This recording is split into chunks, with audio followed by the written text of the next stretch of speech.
오늘은 도대체 예수님은 누구신가? 라고 하는 제목으로 함께 하나님의 말씀을 나누려고 합니다.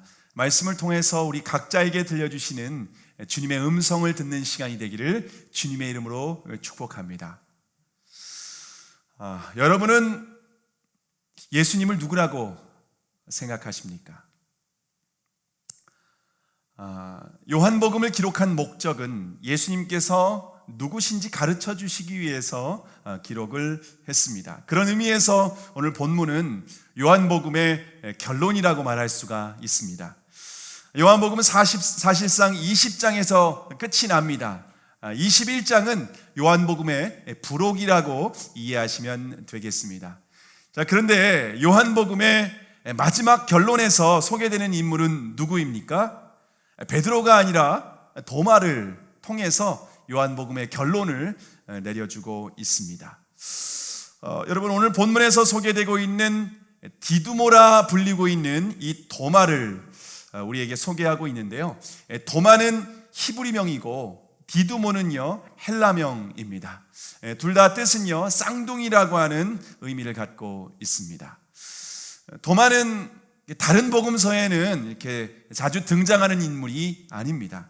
그런데 요한복음에서 도마에 대해서 오늘 본문까지 한 3번 정도 도마에 대해서 좀 소개를 하고 있는데요.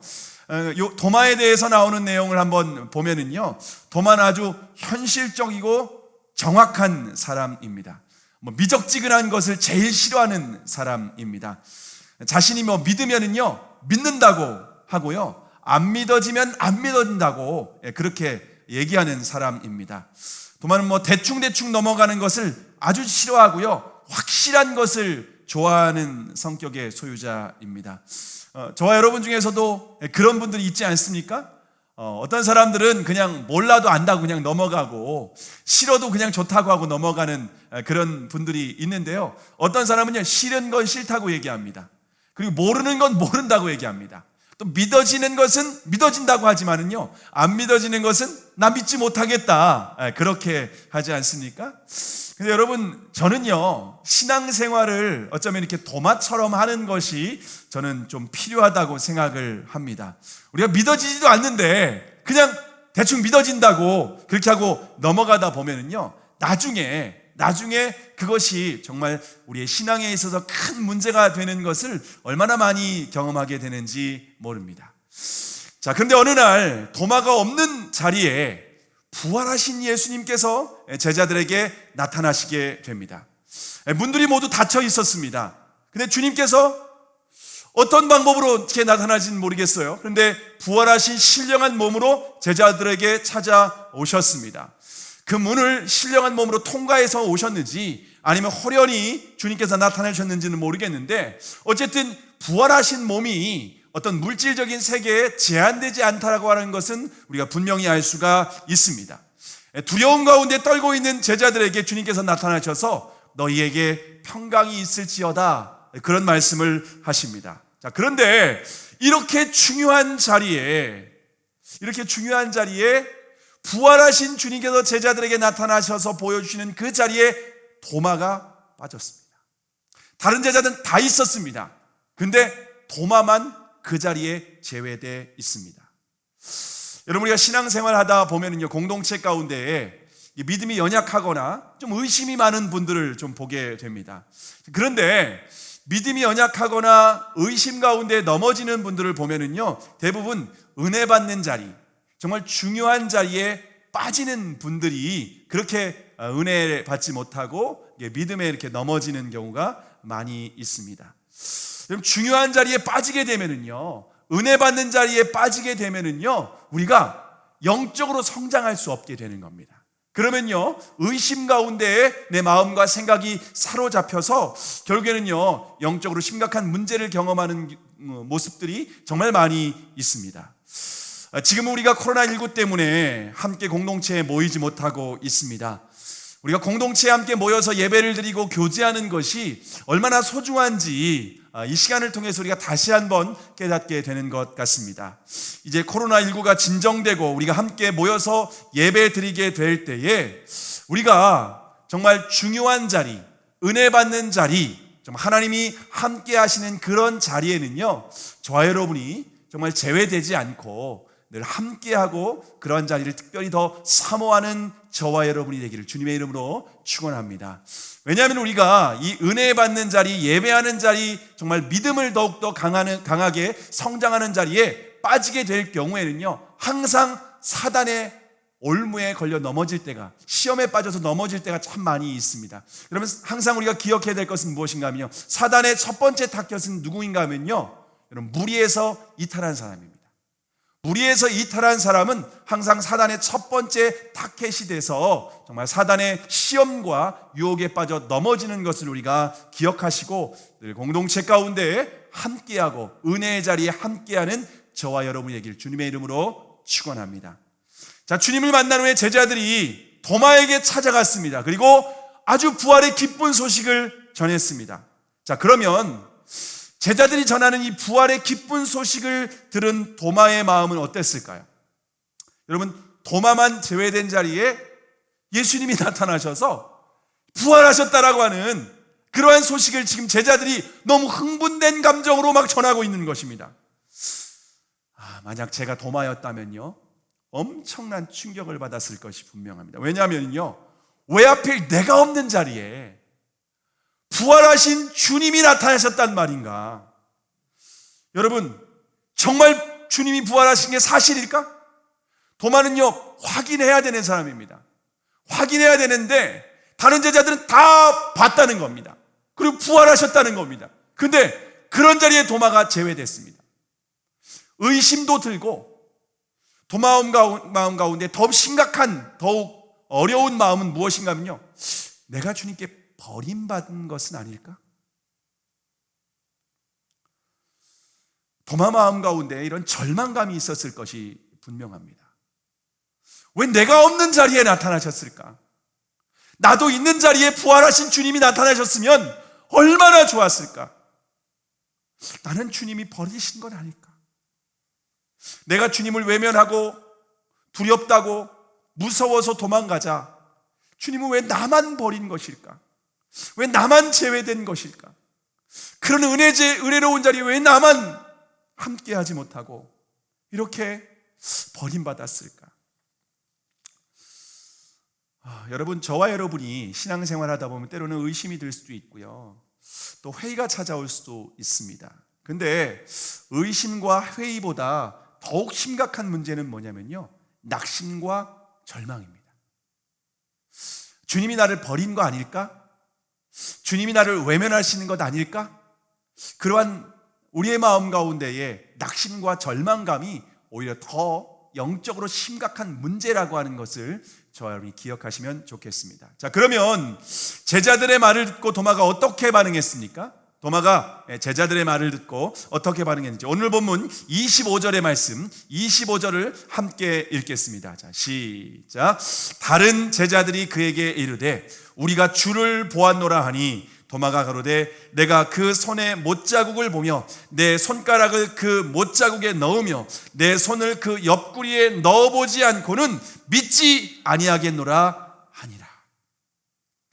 여러분, 다른 제자들은요, 주님을 만져보지는 못했지만 두 눈으로는 확인을 했습니다. 자, 그런데 도마는요, 눈으로 보는 것만으로는 이제는 만족할 수 없다는 겁니다. 이제는 손가락으로 그 못자국과 그 옆구리에 손가락으로 넣어보지 않으면 난 절대로 믿지 않을 거야. 여러분, 이것은 도마가 어떤 사람인지 아주 정확하게 보여주고 있는 말씀입니다. 도마는 다른 사람들의 말을 듣고 무턱대고 믿는 그런 사람이 아닙니다. 합리적이고 과학적으로 증명되지 않으면요, 절대로 믿지 않는 사람입니다. 그래서 직접 확인하지 않으면 내가 절대로 믿지 않겠다. 그리고 내가 손가락으로 넣어봐야겠다. 그렇게 아주 단호하게 그렇게 말을 하고 있는 것을 볼 수가 있습니다. 근데 이 도마의 고백 안에는요, 도마의 믿음이 없는 모습, 의심하는 모습도 있지만은요, 도마의 서운한 감정이 고스란히 담겨 있는 것을 볼 수가 있습니다. 어떤 감정일까요? 부활의 현장에 자신만 제어되었다라고 하는 이 절망적인 감정입니다. 자, 그런데 도마의 감정은요, 거부감은 아닙니다. 오히려 깊은 갈망입니다. 부활하신 주님을 두 눈으로 확인하고 내 손가락을 직접 만져보고 싶은, 다른 제자들은 눈으로 확인하고 끝냈지만 나는 그걸로 만족할 수 없고 부활하신 주님을 내 눈으로 보는 것뿐만 아니라 손으로 만져보고 싶다. 아니, 그 못자국에, 그 창자국에 내 손가락을 넣어보고 싶다. 그러한 갈망이, 도마의 마음 가운데 영적인 갈망이, 깊은 갈망이 담겨있는 고백이라는 것을 알 수가 있습니다. 이런 감정은요, 여러분, 부정적인 감정이 아니라 오히려 긍정적인 감정인 것을 알 수가 있습니다. 저와 여러분이 신앙생활 하다 보면은요, 여러분, 이러한 주님에 대한 영적인 깊은 갈망, 내가 주님을 더 깊이 만나보고 싶다, 내가 주님을 더 깊이 체험하고 싶다.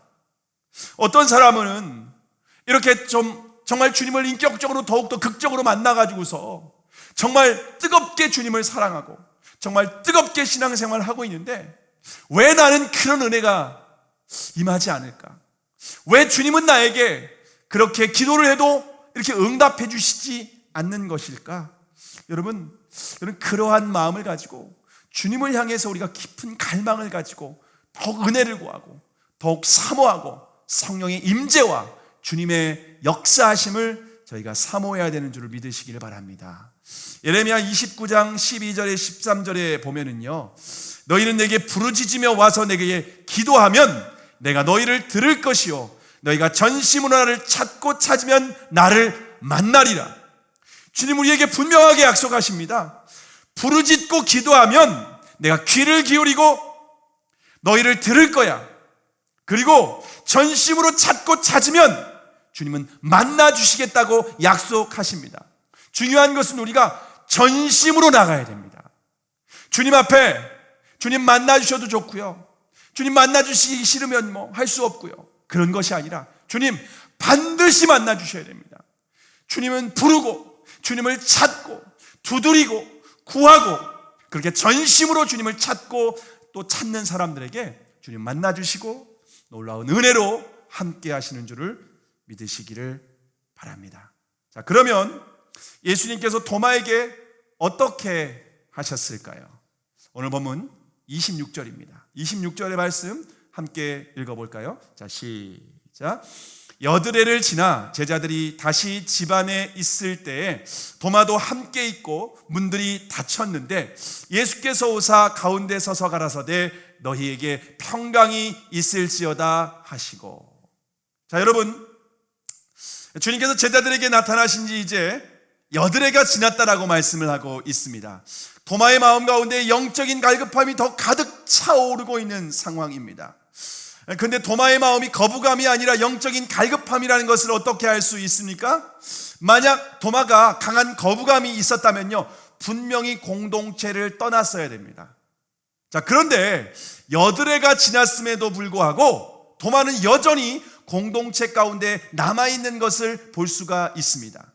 제자들이 함께 모여 있을 때, 이때는 도마도 함께 했습니다. 모든 문들이 닫혀 있었습니다. 근데 문들이 닫혀 있는 상황에서 주님께서 다시 찾아오십니다. 그리고 주님께서 또다시 이렇게 말씀하십니다. 너희에게 평강이 있을지어다. 여러분 혹시 전에 개그 프로그램 중에서 봉숭아 학당 기억하시나요? 요즘 분들은 이렇게 얼마나 기억하는지 모르겠는데, 제가 어릴 때 개그 프로그램 중에서 어떻게 보면 가장 재미있는 코너 중에 하나였습니다. 그때 그 중에서 이렇게 여러분 맹구를 기억하십니까? 맹구 아시죠? 맹구가 했던 유행어 중에 이런 유행어가 있습니다. 나는 리바이벌은 절대 안 해. 여러분, 맹구는요, 리바이벌은 절대 안 합니다. 맹구는 약간 모자라지 않습니까? 그런데 약간 모자란 맹구가 제일 싫어하는 게 뭐냐면 리바이벌입니다. 또다시 한번 하는 겁니다. 여러분, 맹구도 하고 싶지 않은 그 리바이벌을, 근데 오늘 주님께서 오직 도마 한 사람을 위해서 똑같이 리바이벌을 하고 있는 것입니다. 다른 제자들은요, 이미 경험했습니다. 이미 다 들었습니다. 그래서 놀라지도 않습니다. 근데 도마 한 사람을 위해서 주님께서 똑같은 상황 가운데에서 똑같은 방법으로 나타나시고 똑같은 말씀을 하고 계십니다. 여러분, 주님께서 지금 도마 한 사람을 위해서 특별 이벤트를 하고 있는 상황입니다. 예수님은 99마리의 양보다 잃어버린 한 마리 양에게 관심 있는 것을 오늘 본문을 통해서 우리가 볼 수가 있습니다. 예수님께서 부활하신 후에 이 땅에 머물러 있는 시간은요, 그리 길지 않았습니다. 불과 40일밖에 되지 않았습니다. 여러분, 40일 동안 예수님이 만나야 될 사람, 해야 할 일, 말씀도 가르쳐 줬었고요, 정말 또 다양하게 만나야 될 사람들이 많이 있었습니다. 예수님의 형제 중에 친형제였는데 야고보가 예수님을 끝까지 믿지 않았거든요. 야고보도 만나야 되고요, 해야 할 일들이 정말 많이 있었습니다. 그렇게 바쁜 상황 가운데에서 주님은 도마 한 사람을 위해서 똑같은 상황을 재현하고 계십니다. 여러분, 우리 주님은요, 우리 한 사람 한 사람에게 관심을 갖고 계십니다. 저와 여러분, 그 잃어버린 한 영혼, 한 마리의 양을 위해서 이런 관심을 갖고 찾아가시고, 때로는 그 사람을 위해서 또다시 한번 반복하시고 또다시 재현하시고, 그 사람을 위해서 특별한 이벤트를 만들어내시고, 특별한 사건을 통해서 주님은 그 영혼을 만나주시고 은혜를 주십니다. 오늘 예배 가운데 우리가 주님을 이렇게 각자의 처소에서 우리가 예배를 드리고 있습니다. 주님은 우리의 마음 가운데 영적인 갈망을 가지고 주님 만나기 원합니다. 주님 사모합니다. 주님의 임재를 경험하기 원합니다.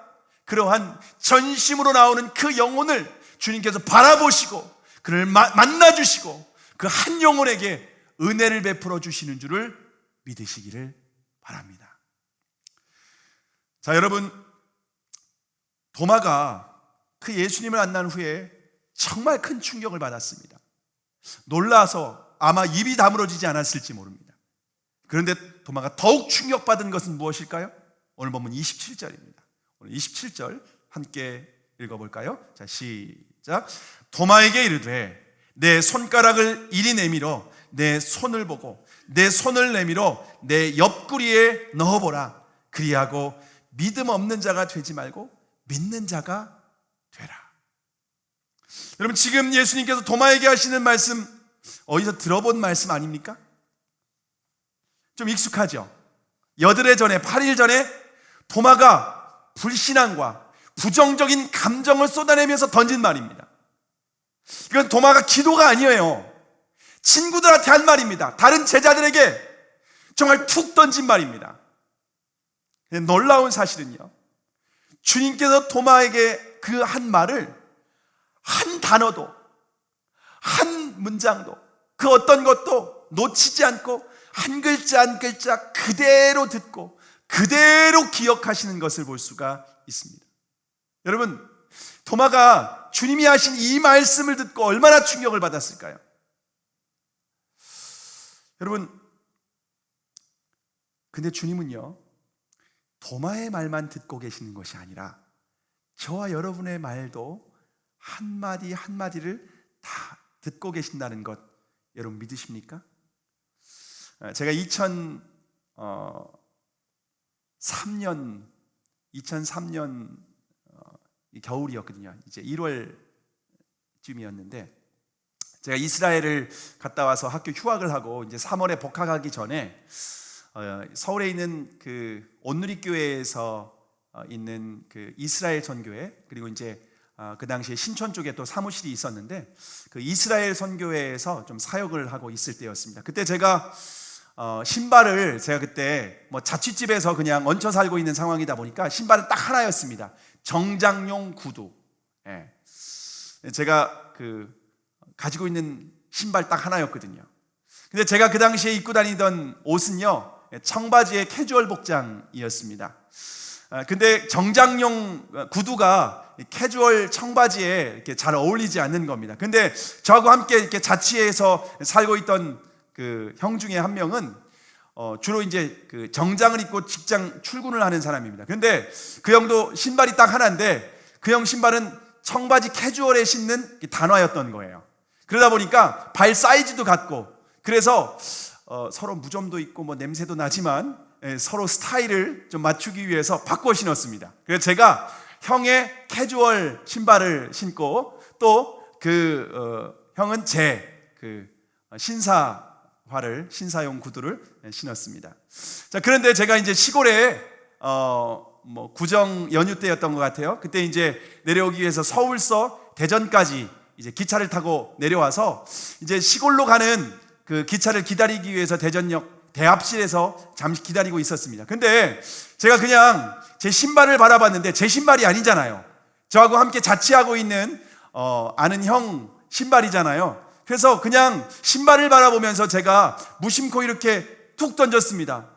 저도 이런 신발 하나 주세요. 이렇게. 제가 주여 하고 기도도 하지 않고요, 눈 감고 무릎 꿇고 기도한 것도 아닙니다. 그냥 신발 보고 그냥 저도 이런 신발 하나 주세요 라고 이렇게 툭 던진 말이었습니다. 그리고 이제 기차가 도착해서 기차를 타고 시골에 저희 집으로 도착을 했는데 집에는 아무도 안 계셨습니다. 그래서 집에 들어가서 있는데 한 30분, 1시간 후쯤에 아버지가 농협에서 이렇게 회의를 하고 돌아오셨습니다. 근데 회의를 하고 돌아오셨는데 손에 5만 원짜리 구두 상품권을 하나 봉투에 갖고 계신 거예요. 농협에서 회의를 했는데 주셨다는 겁니다. 그래서 야, 너 필요하면 써라 라고 하면서 툭 건네치는 겁니다. 여러분, 제가 지금 불과 한두 시간 전에 어떤 기도를 했습니까? 저도 이런 신발 주세요라고 툭 던진 말이었습니다. 근데 아버지가 손에 들고 있었던 5만 원짜리 구두 상품권을 주신 겁니다. 근데 그거로 끝나지 않고 조금 있었는데 어머니가 마실 나가셨다가 들어오시는 겁니다. 그리고 나서 제 방 옆에 5만 원짜리 구두 상품권 이 봉투가 담겨 있는 것을 보시면서 이거 뭐냐고 묻더라고요. 그래서 아버지가 회의 끝나고 주셔서 선물로 주셔서 저에게 선물했습니다. 필요한데 쓰라고. 그러니까 어머님이 야, 며칠 전에 10만 원짜리 구두 상품권 하나 들어온 거 있는데 그럼 요거하고 요거 합해서 너 필요한 신발 사 신어. 근데 똑같은 회사 상품권이었어요.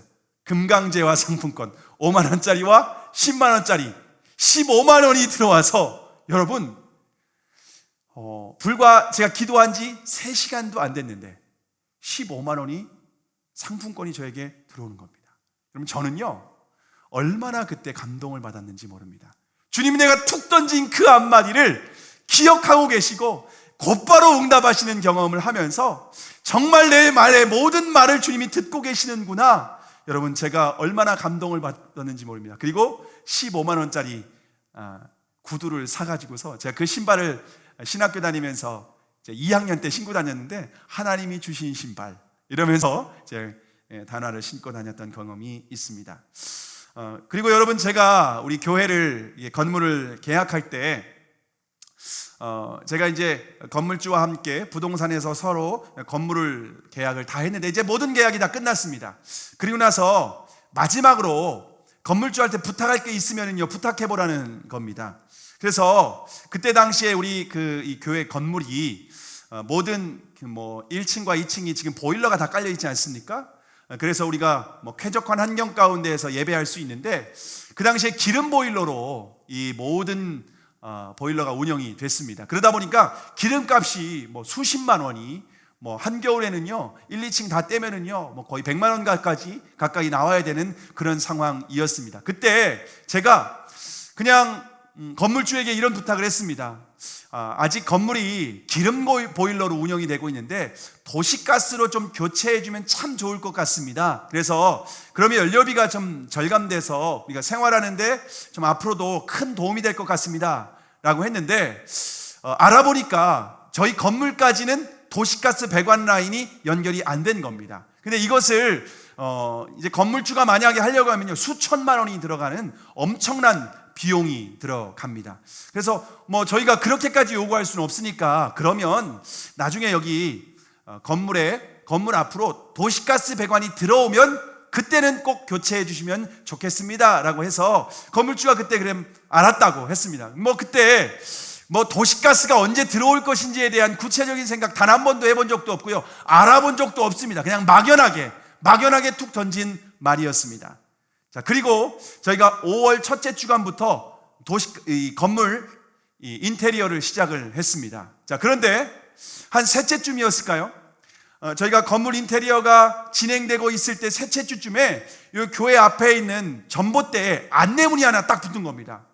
아침에 안내문을 딱 붙이고 지나가는 모습을 제가 딱 보고 쫓아가서 무슨 안내문인가 궁금해서 딱 봤는데, 그 안내문에는요 5월 마지막 주 주간에, 5월 마지막 주, 그때 한 28일부터 31일 그 주간에 도시가스 배관 공사를 화성시청에서 하게 되는데 통행에 불편을 드려서 죄송합니다, 양해해 주시기 바랍니다, 이런 안내문이 딱 붙은 겁니다. 여러분, 그래서 결국에는요 건물주에게 연락하고 그때 약속했던 대로 결국에는 우리 건물에 도시가스가 설치가 되었습니다. 그래서 6월부터 저희는요 도시가스로 이 모든 건물을 운영하다 보니까 지난 겨울을 우리가 보냈는데, 정말 우리가 저렴한 비용에 정말 따뜻하고 쾌적한 공간에서 우리가 예배드리고 생활할 수가 있었습니다.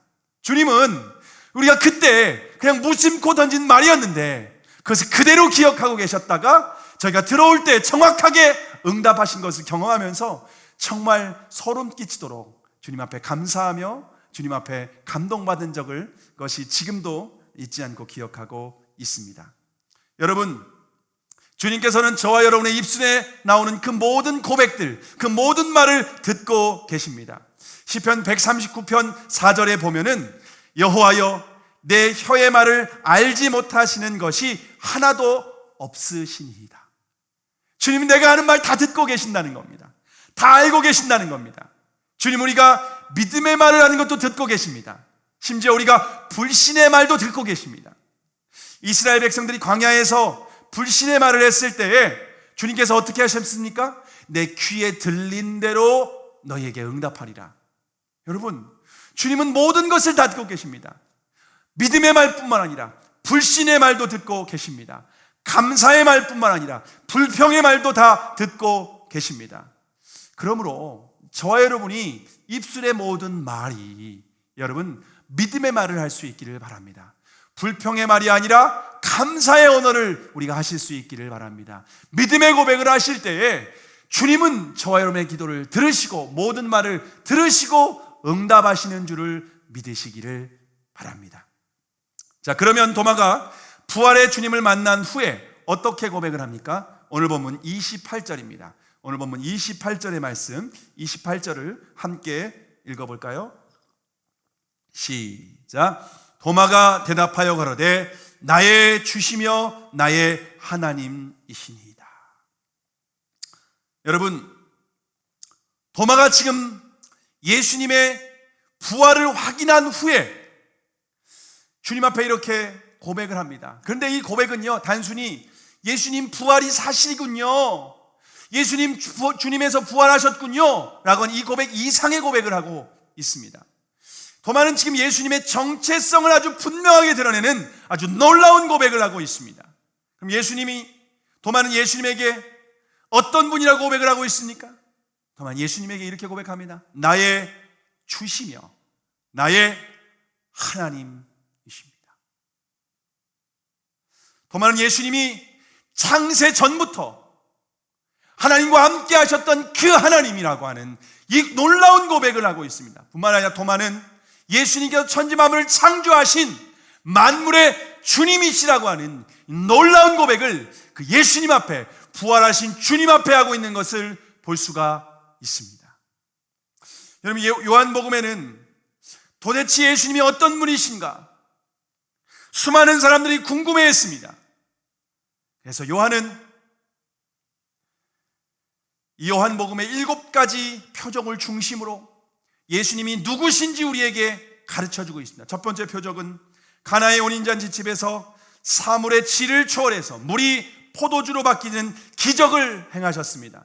두 번째 표적은 공간과 거리를 초월해서 왕의 신하의 아들을 고치시는 기적을 행하셨습니다. 세 번째 표적은 시간을 초월해서 베데스다 연못에서 38년 된 병자를 고치시는 기적을 행하셨습니다. 네 번째 표적은 사물의 양을 초월해서 5,000명을 먹이시는 놀라운 기적을 행하셨습니다. 다섯 번째 표적은 자연 환경을 초월해서 갈릴리 바다에 파도를, 그리고 바람과 파도를 잠잠하게 하시는 기적을 행하셨습니다. 여섯 번째 표적은 사람의 운명을 초월해서 나면서부터 맹인된 사람을 고치시는 기적을 행하셨습니다. 마지막 일곱 번째 표적은 죽음을 초월해서 죽은 나사로를 살리시는 기적을 행하셨습니다. 뿐만 아니라 예수님은 십자가에 죽으시고 다시 부활하신 모습을 통하여서 예수님이 어떤 분이신지, 인간의 죽음으로 말미암아 영원히 끝나게 될 그 운명을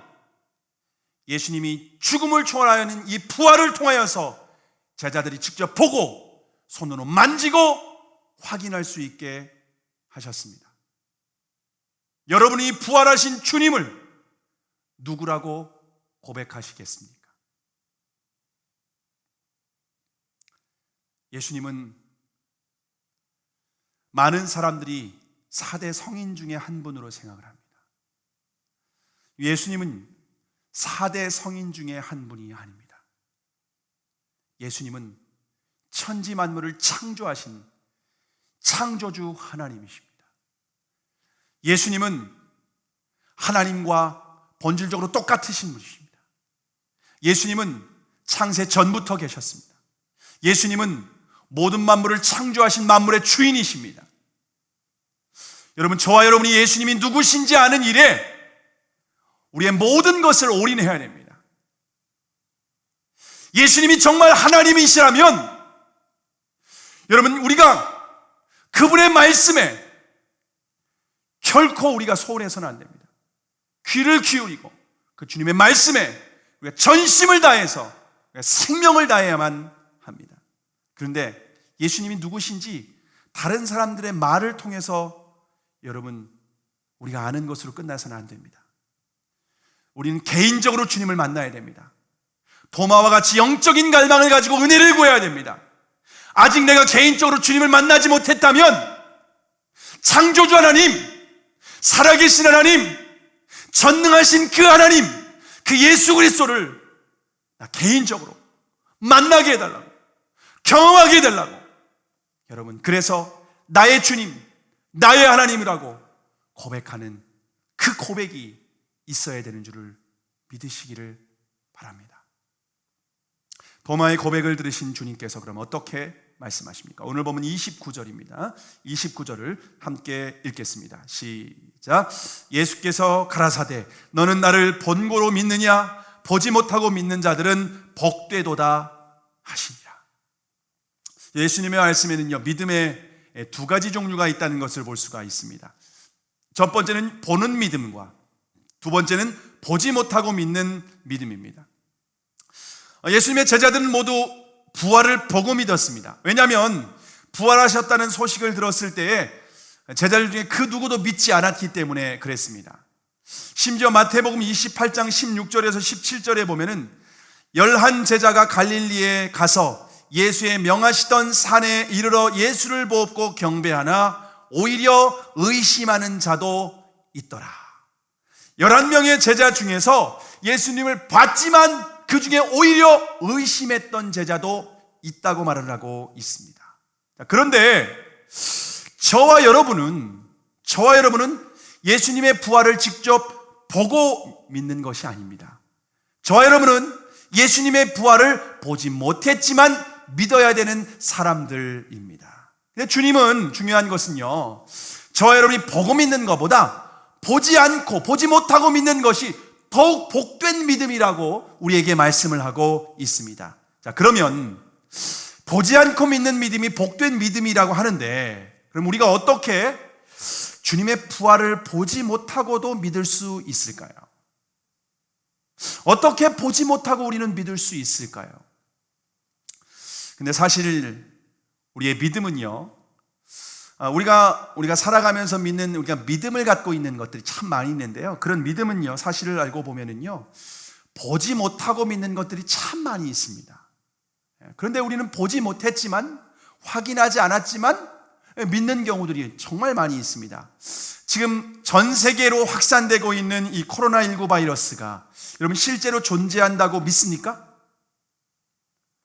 여러분이 바이러스를 믿고 있는데 혹시 눈으로 보고 손으로 만져본 경험이 있으십니까? 여러분, 눈으로 보지도 못했고 손으로 만져보지도 못했는데 여러분 어떻게 믿으십니까? 우리나라에 있는 사람 중에서 직접 코로나 바이러스를 눈으로 보고 손으로 만져본 사람이 누가 있을까요? 만져보긴 했을까요, 손으로? 물론 이제 감염된 사람들은 만져볼 수는 있었을 겁니다. 근데 직접 보고 직접 만져본 사람이 과연 얼마나 될까요? 그럼에도 우리는 믿을 수 있습니다. 어떻게 믿을 수 있죠? 언론에서 보도되는 이미지. 우리가 TV나 언론에서 보면은요, 코로나 바이러스 이미지가 뭐 푸른색이라든가 뭐 이런 색에 이렇게 뿔이 삐쭉삐쭉 튀어나오는 것을 우리가 볼 수 있지 않습니까? 근데 이미지입니다, 그거는. 실제 코로나 바이러스가 아닙니다. 그리고 이미지를 우리가 보고 있는 겁니다. 그리고 전문가들의 말을 듣고 우리가 믿을 수 있는 겁니다. 더욱 분명한 증거는요, 확진자들에게 나타난 증상을 통해서 믿을 수가 있습니다. 감기와 같이 기침이나 발열 증상이 나타나게 됩니다. 더욱 분명한 것은요, 확진자들 중에서 매일 사망자가 발생하고 있다는 겁니다. 이탈리아는 뭐 하루에 지금 600명 이상이 지금 사망하고 있는 상황입니다. 여러분, 우리가 눈으로 보지 못했고 손가락으로 확인해 보지 못했지만 우리가 이것을 믿기 때문에 마스크도 착용하고 그리고 손 씻기도 열심히 하고 있고 예배도, 심지어 예배도 온라인으로 드리고 있는 상황입니다. 근데 만약 누군가가 나는 코로나 바이러스를 못 봤어, 손으로 만져보지 못했어, 그렇기 때문에 나는 상관없어, 나 안 믿어 라고 하면서 그렇게 말하고 돌아다니면요, 뭐라고 생각합니까? 잡혀갑니다. 요즘 상황. 정신병자라고 생각할 수도 있습니다. 여러분, 우리가 보지 못했지만 믿는 것이 충분히 가능합니다. 어떻게 가능합니까? 우리는 주님의 부활을 보지 못했지만 변치 않는 진리의 말씀에서 하나님의 말씀이 이것을 증거하고 있기 때문입니다. 뿐만 아니라 예수님의 부활을 목격한 증인들의 확실한 증언을 통해서도 믿을 수가 있습니다. 부활을 목격한 증인들은 예수님의 제자들 뿐만 아니라 다양한 사람들이 있었습니다. 심지어 500여 명이 고린도전서 15장에 보면 일시에 부활하신 주님을 목격했다는 겁니다. 11명의 제자들만 그냥 착각해서 환상 중에 뭐 어떻게 그냥 그렇게 너무 주님 사랑해서 그렇게 주님을 만난 경험을 할 수 있지 않습니까? 실제가 아니라. 근데 어떻게 500여 명이 일시에 부활의 주님을 목격할 수 있겠습니까? 뿐만 아니라 고린도전서의 증언에 보면은요, 예수님의 형제 야고보도 목격했고요, 뭐 베드로뿐만 아니라 수많은 증인들이 있는 것을 볼 수가 있습니다.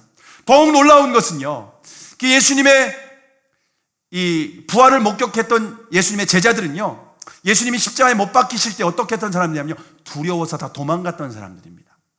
두려워서 다 도망갔던 사람들인데 부활하신 주님을 목격한 후에 어떻게 했습니까? 그들은요, 한결같이 예수님의 부활을 증언했습니다.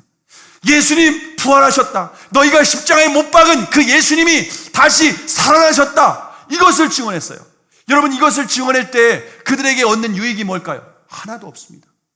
그냥 다 그 부활했다라고 하는 것을 증언했다는 이유로 갇히고 죽었습니다. 예수님의 제자들은요, 한 명도 예외 없이 다 예수님의 부활을 증언하다가 순교를 당하게 되었습니다.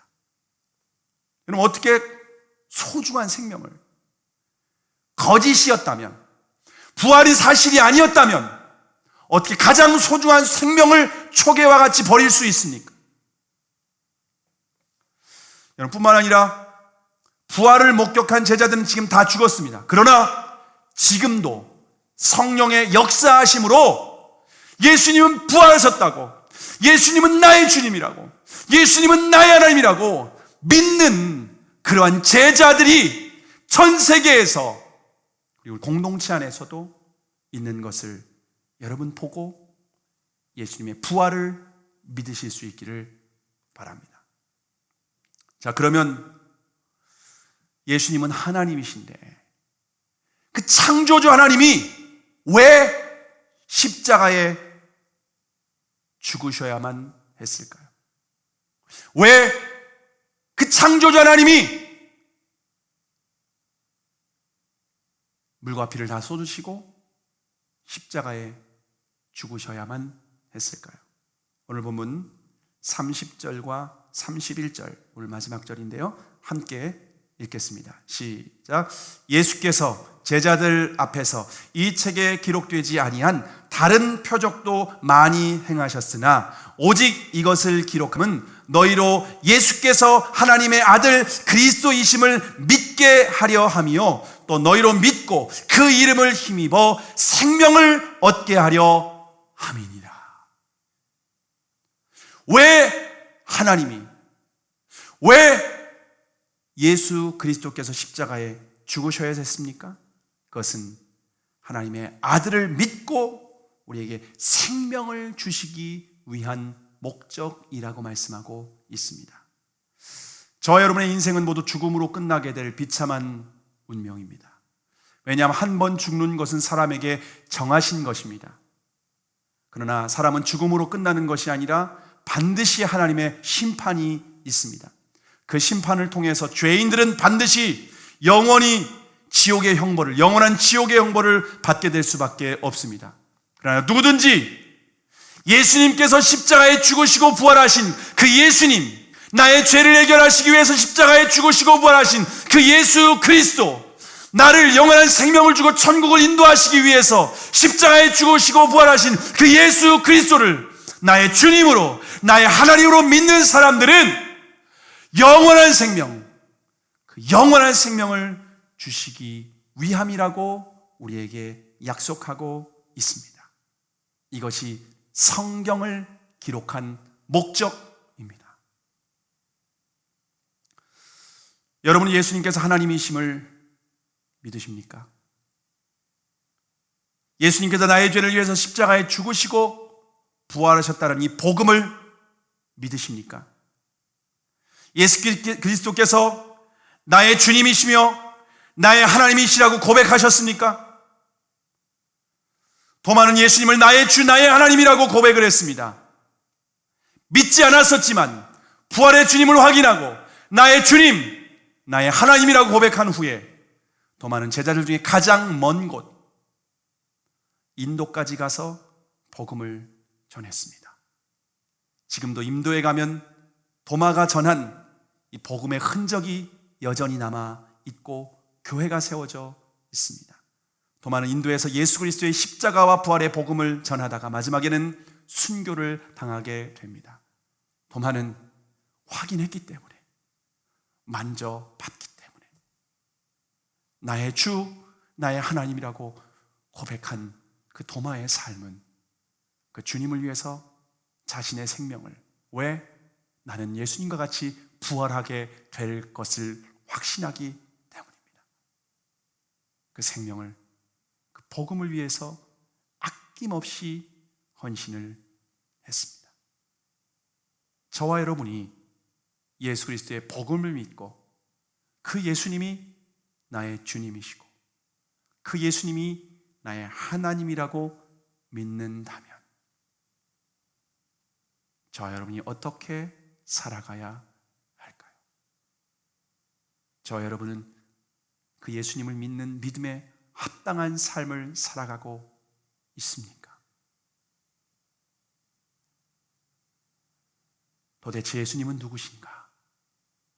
이 질문 앞에 도마와 같이 우리의 믿음이 믿지 않는데 믿는 거로 넘어가는 것이 아니라 정말 주님 앞에 그 부활의 주님을 성령으로 경험하고 우리의 믿음을 확실하게 주님 앞에 점검하고 그에 합당한 삶을 살아가는 저와 여러분이 되기를 주님의 이름으로 축원합니다. 기도하시겠습니다.